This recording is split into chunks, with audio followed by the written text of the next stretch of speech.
Era principios de la década de 2010 cuando encontré la cámara de mi padre. Una reliquia de otra época, una de sus innumerables cosas olvidadas confinadas en el ático después de su fallecimiento. En vida, tenía esta obsesión con ella. No como alguien obsesionado con la fotografía, sino algo más profundo, más extraño. Era como si la cámara lo hubiera consumido, sus manos atadas a ella como si fuera una sola con su carne, y en la mayoría de mis recuerdos de él, su rostro está oculto detrás de ella. Existía solo más allá de su lente, como si el mundo no importara a menos que lo estuviera viendo a través de ese maldito visor. Redescubrir la cámara se sintió como una oportunidad para reconectarme con él después de todos estos años. Tenía 17 años en ese momento, y mentiría si dijera que no estaba un poco emocionado de encontrarla. Era una vieja QuickTake 100, torpe y cubierta de polvo.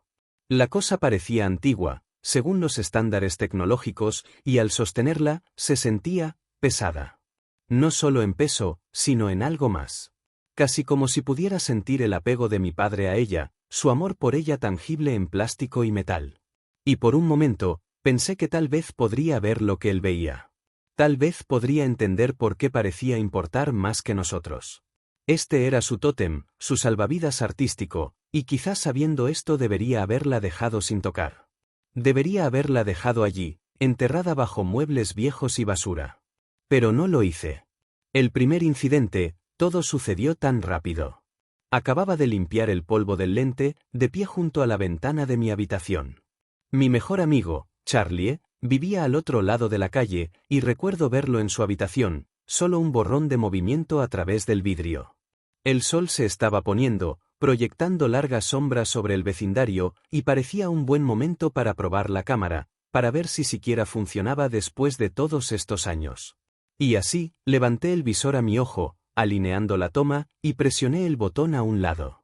El flash se encendió, brillante y cegador. Y luego, caos. Un ensordecedor boom sacudió el aire, sacudiendo mi casa como si estuviéramos atrapados en un terremoto. Retrocedí hasta mi cama, cubriéndome la cara con las manos mientras una ráfaga de vida radiante atravesaba mi ventana. Mi corazón latía con fuerza mientras intentaba dar sentido a lo que acababa de suceder. Olía a humo, asaltó mis fosas nasales casi al instante, y al olor de madera quemada, era fuerte. Así que me levanté de la cama, tambaleándome hacia la ventana, y fue entonces cuando lo vi. La casa de Charlie había desaparecido. ¿Dónde estaba su casa? Ahora solo había un cráter infernal, llamas que lamían el cielo. Los restos de su hogar estaban esparcidos en todas direcciones, como si algo hubiera llegado desde los cielos y lo hubiera arrancado. El ruido, el humo, los gritos, estaban en todas partes. Mi mamá salió corriendo afuera, escuché la puerta golpear la pared cuando la abrió de par en par, arrastrando a mi hermana con ella, ambas histéricas. Pero no pude moverme. Me quedé allí parado, mirando el caos, paralizado por la conmoción de lo que acababa de presenciar. Permanecí congelado hasta que llegaron los bomberos, comenzando su inútil intento de sofocar el infierno, pero Dios, cómo ardía. Ardió y ardió y ardió, las llamas ardiendo hasta la noche, brillando como un segundo sol en la oscuridad. Charlie y su familia, incinerados en un instante. Desaparecidos, así de simple, borrados de la faz de la tierra. Nunca tuvieron una oportunidad. Unas semanas más tarde, el informe oficial culpó a una fuga de gas. Y al principio lo creí, tenía que hacerlo. ¿Qué más podría explicar algo tan repentino, tan violento? Pero era ingenuo.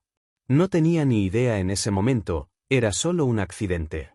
Yo lo había capturado. Un año más o menos después, encontré la cámara de nuevo. Era como si reapareciera en mi habitación. Escondida a la vista entre el desorden, la redescubrí mientras empacaba para la universidad, me estaba mudando lejos de casa, y la conecté a la computadora familiar, con la esperanza de encontrar algunas de las viejas fotos de mi padre.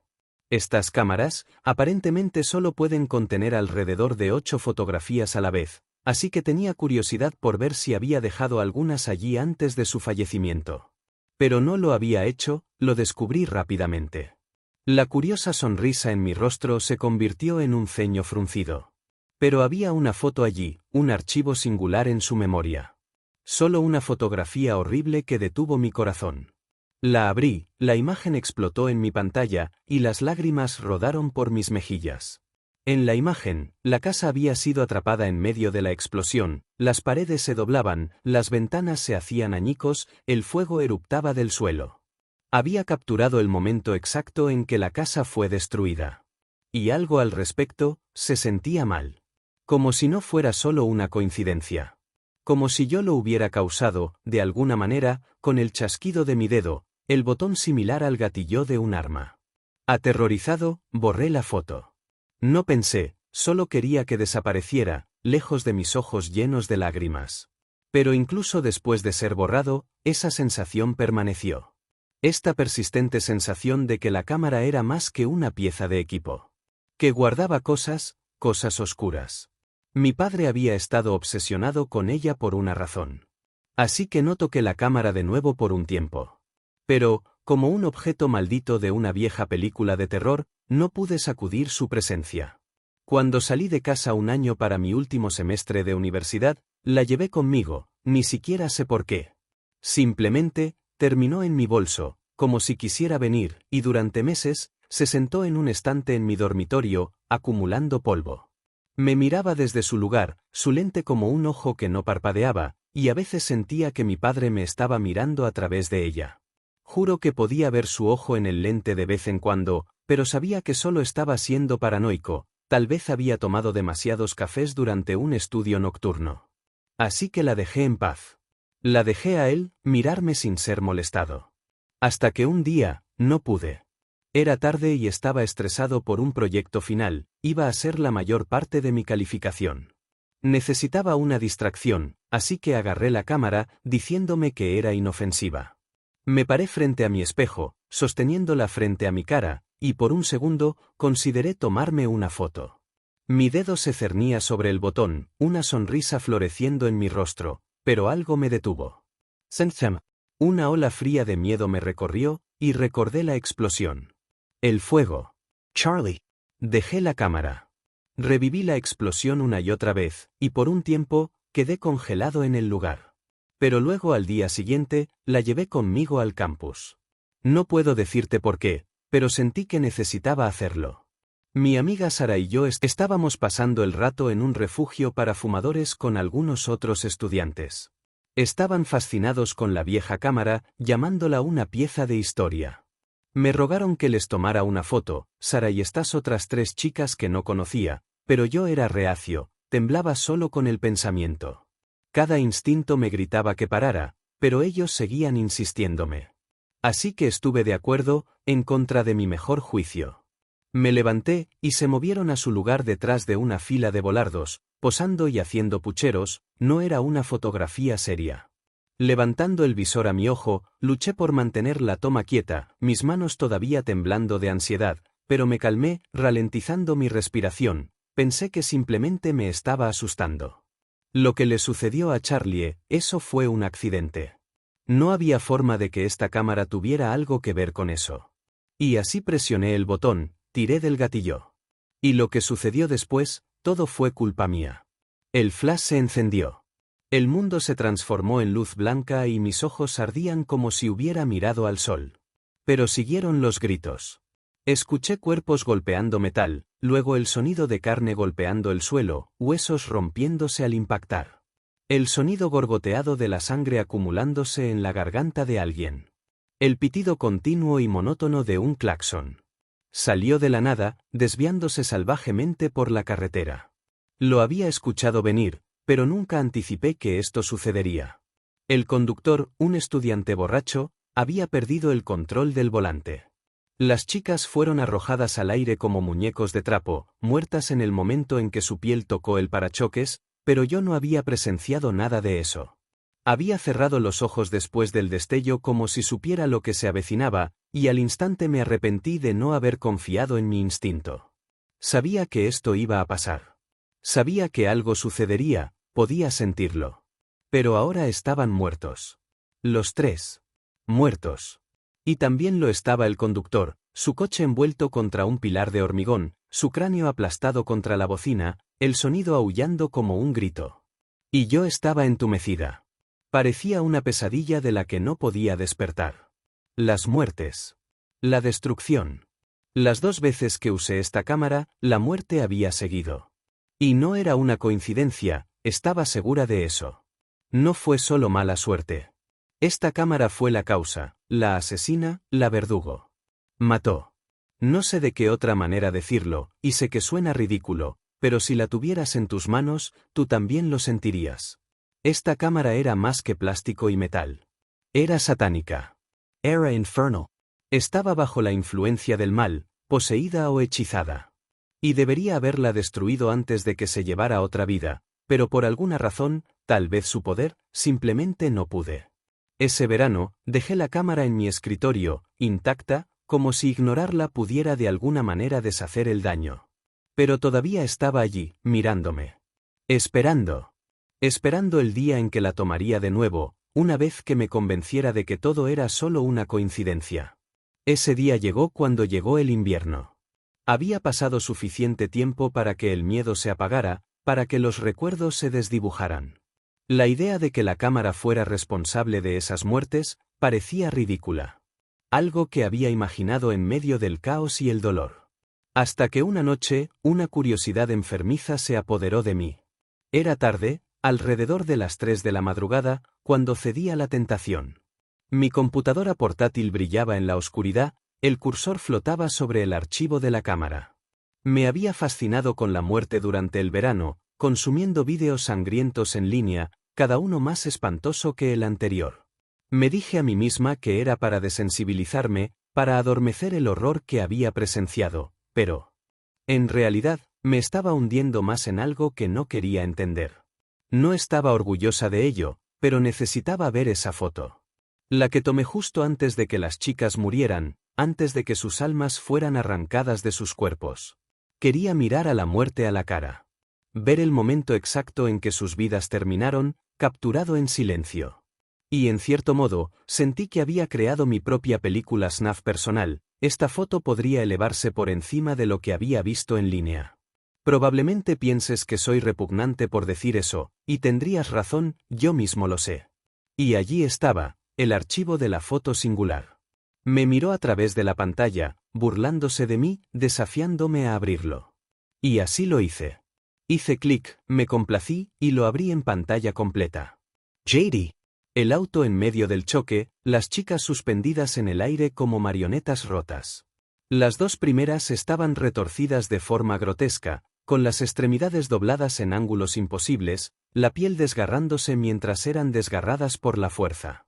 Sus cabezas estaban echadas hacia atrás, sus gargantas extendidas de forma antinatural, el momento de sus muertes congelado para siempre. La tercera chica, todavía no había chocado contra el coche, pero el parachoques estaba a centímetros de ella, y en esa fracción de segundo, había girado la cabeza.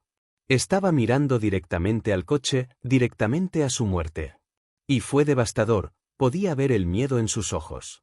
Pero lo que hizo que se me revolviera el estómago, fue Sara. Estaba perfectamente bien. Todavía de pie, con las manos en los bolsillos, mirando directamente a la cámara. A mí. No estaba pasando nada a su alrededor. No era parte del caos, no estaba atrapada en la carnicería. Ella simplemente estaba, allí. Sonriendo, lista para su foto. Pero sus ojos. Dios, sus ojos. Quemaron la pantalla, se fijaron en los míos. Podía sentir que me veía como si no fuera solo una figura en una fotografía. Como si, incluso muerta, ella todavía me estuviera mirando, esperando que presionara ese botón nuevamente, que encendiera el flash de la cámara. Se me cortó la respiración en la garganta. Se me puso la piel de gallina. Cerré de golpe la computadora portátil, tirando del cable de la cámara, casi destrozándolo. Mi corazón latía con fuerza mientras me tambaleaba fuera de la cama, necesitaba aire, necesitaba alejarme de esa foto. Corrí hacia la ventana, respirando profundamente mientras me apoyaba contra el vidrio frío y miraba hacia la calle. La casa del otro lado de la calle era un terreno vacío ahora, no había cambiado en años. Era un trozo de tierra ennegrecida, el daño como una cicatriz en la carne de la tierra. Un vestigio del horror que había ocurrido. Solo mirarlo hizo que mi pecho se apretara, mi nariz hormigueara con el olor fantasma del humo. No podía escapar del recuerdo de ese incendio, las llamas lamiendo el cielo, el calor contra mi piel. Y en ese momento, tomé una decisión. Tenía que deshacerme de la cámara. Una vez podría haber sido un accidente extraño. 2 veces podría ser una coincidencia. ¿Pero 3 veces? Si algo volviera a pasar, si se perdiera otra vida, ya no habría más fingir. No más consolarme con mentiras. Si tomaba una foto más y alguien más moría, ¿qué significaría eso? ¿Que la cámara estaba realmente maldita? ¿Que contenía algún mal, algún poder que no podía entender? ¿Y qué pasaba con mi padre? ¿Cómo encajaba en todo esto? ¿Qué había visto a través de su lente? No podía pensar en eso. No quería hacerlo. La cámara tenía que irse. Era mejor que se fuera. Pero luché por dejarla ir. Durante días, la cámara permaneció allí, intacta, posada en el borde de mi escritorio, esperando. Cada vez que iba a tirarla, dudaba.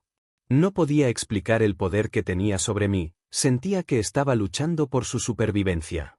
Así que se quedó allí durante semanas, tambaleándose peligrosamente cerca del borde, hasta que una noche, después de volver a caer en otra espiral de vídeos sangrientos, finalmente reuní el coraje para dejarlo ir. Ese último vídeo, otro accidente automovilístico espantoso, me empujó al borde. Era demasiado. La sangre, los restos retorcidos. Me trajo de vuelta el sonido de los gritos, el golpe sordo de los cuerpos contra el pavimento, el horror del cordón policial que me perseguía cuando salía temprano del campus, incapaz de terminar el semestre.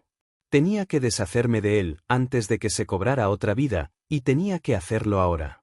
Pero cuando tomé la cámara, ya no estaba. El pánico se apoderó de mí. Mi pecho se apretó, mi corazón se aceleró mientras comencé a destrozar mi habitación. La cámara tenía que estar allí, tenía que estar. No podía arriesgarme a que terminara en manos de otra persona. Revolví los cajones, tiré ropa al piso, volqué mi cama, pero la cámara simplemente había desaparecido. Y lo supe, alguien se la había llevado. Fui un tonto al dejarla sobre mi escritorio para que la tomaran. Bajé corriendo las escaleras, con las piernas temblando, y sobresalté a mi madre cuando entré de repente en la sala de estar. Levantó la vista de su copa de vino, alarmada por el terror en mi rostro. Tartamudeé, exigiendo saber si la había visto, la cámara, la que mi padre había apreciado. Tal vez la había vuelto a poner en el ático, donde pertenecía. Pero no. Por supuesto que no. Su respuesta me dejó sin aliento y se me revolvió el estómago. «Está con tu hermana», dijo, tan casualmente. Innocent. No tenía idea del peso de esas palabras, ni idea del peligro. Sentí que la sangre se me escapaba de la cara, la bilis subía por mi garganta mientras le rogaba. ¿Dónde estaba? ¿Dónde estaba mi hermana? Sus siguientes palabras fueron peores. Está en la casa de Siena. Justo al final de la calle. Están haciendo una fiesta. Mi mundo se derrumbó. Jadeé. Mis pulmones se apretaron con fuerza como si todo el aire hubiera sido succionado de la habitación. Un dedo frío de miedo recorrió mi columna vertebral. No pensé, solo corrí. Atravesé la puerta principal con tanta fuerza que se estrelló contra la pared. Mi madre me llamó, pero no pude detenerme. El aire de la noche era helado, mi aliento era visible frente a mí mientras corría por la calle, cada paso más pesado que el anterior. Mis pulmones ardían como fuego, pero seguí adelante, gritando su nombre en la oscuridad, una sensación de miedo aumentando con cada paso. Esa horrible sensación, como cada vez antes de las muertes, volvió a mí. El peso de la fatalidad inminente se instaló en mis entrañas. Ahora podía ver la casa, justo delante. Me temblaban las piernas, me daban calambres de dolor, pero seguí adelante, con el corazón retumbando en mis oídos. Tenía que llegar allí. Tenía que salvarla. Salvar a todos de la maldita cámara. Pero era demasiado tarde. Apenas segundos demasiado tarde, mis pies apenas rozaban el césped. El sonido de cristales rotos atravesó la noche. Luego llegaron las llamas. Estallaron hacia afuera, consumiendo la casa en un instante, abrasando mi piel mientras era arrojada hacia atrás por la fuerza de la explosión. Mi cabeza golpeó el suelo, el mundo giraba mientras luchaba por enfocar a través de una visión borrosa. Apenas podía distinguir a la gente que huía del fuego, sus cuerpos envueltos en llamas, sus ropas en llamas, su carne derritiéndose. Y todo lo que pude hacer fue sollozar. Había dejado que esto sucediera. Había dejado que me quitaran la cámara, que cayera en manos de alguien que no tenía idea de lo que era capaz de hacer. Y ahora mi hermana, estaba allí, convertida en cenizas en el centro del infierno. Ella no lo sabía. No tenía forma de saberlo. Pero debería haber llegado antes. Este incendio también, después de una larga investigación, fue considerado otra fuga de gas, la segunda en nuestra calle. Otro accidente trágico, dijeron, pero yo lo sabía mejor. No fue gas ni fue un accidente. Fue la cámara. Recuperaron el cuerpo de mi hermana, pero estaba quemado hasta quedar irreconocible, junto con otros 24 asistentes a la fiesta. Mi madre estaba devastada, toda la calle volvió a llorar, pero yo sabía que era mi culpa. Había dejado que esto sucediera. Había dejado que se cobrara otra vida, muchas más vidas. Y aunque la cámara quedó destruida en el incendio, reducida a nada más que cenizas junto con mi hermana, al menos puedo vivir sabiendo que no dañará a nadie más. Pero tuvo un precio. Me arrancó un pedazo del corazón y de mi madre, nunca volvió a ser la misma después de ese día. ¿Cómo podía serlo? Lo había perdido todo. Apenas existía para mí después de que mi hermana muriera, estaba de luto eternamente. Era todo lo que podía hacer. Flotaba por la vida como si ya estuviera muerta, por lo que su muerte unos años después se sintió como una misericordia. Estaba sufriendo en vida, apenas estaba viva, pero al menos ahora está descansando. Eso me deja solo a mí. Pero la cámara, al menos se ha ido para siempre ahora. ¿Pero la culpa? La culpa nunca me dejará. Y algunas noches, me quedo despierta, mirando al techo, preguntándome si todo ha terminado realmente. Si realmente murió en esas llamas, ¿son las llamas suficientes para extinguir tal maldad? Pero otras noches, me pregunto si simplemente está esperando que alguien más la encuentre para que su flash pueda hacer de verdugo una vez más.